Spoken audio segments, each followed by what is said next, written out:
السلام علیکم ناظرین، استقبال ہے آپ کا ہمارے یوٹیوب چینل ندائے حق پر۔ ناظرین، ہم آپ کی خدمت میں ایشیا کے عظیم دینی درسگاہ دارالعلوم دیوبند سے متعلق بہت ہی اہم خبر لے کر حاضر ہیں۔ دارالعلوم دیوبند کی مجلس شورا کا سہ روزہ بجٹ اجلاس 5ویں نشست کے بعد اختتام پذیر ہوا، جس میں اتفاق رائے سے ادارے کی تعمیر و ترقی اور نظم و نسق کے سلسلے میں اہم فیصلے لیے گئے اور ادارے کا سالانہ بجٹ 35 کروڑ 48 لاکھ روپے منظور کیا گیا۔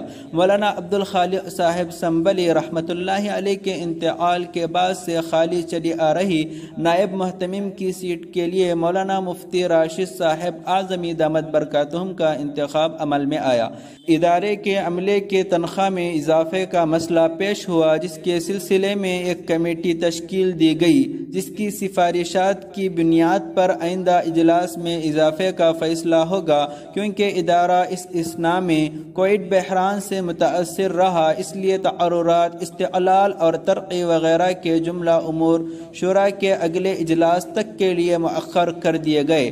البتہ جناب عدنان کے انتقال کے بعد خالی ہوئی پیشکار کی سیٹ کے لیے مفتی محمد ریحان عثمانی کا تقرر عمل میں آیا۔ مجلس شورا کا آغاز اتوار کے دن مفتی محمد اسماعیل صاحب کی تلاوت کلام پاک سے ہوا۔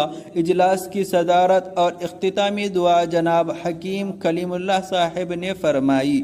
ناظرین، آپ اس خبر کے متعلق کیا رائے رکھنا چاہتے ہیں؟ آپ ہمیں کمنٹس باکس میں ضرور بتائیں۔ اگر آپ کو یہ خبر اچھی لگی ہے تو ویڈیو کو لائک کریں، چینل کو سبسکرائب کریں۔ السلام علیکم ورحمۃ اللہ وبرکاتہ۔ تعلیمی، سیاسی، سماجی، ملی خبریں جاننے کے لیے ندائے حق چینل کو سبسکرائب کیجیے۔ بیل آئیکن پر کلک کرنے سے آپ کو ہر نئی ویڈیو آسانی کے ساتھ پہنچ جائے گی۔ شکریہ۔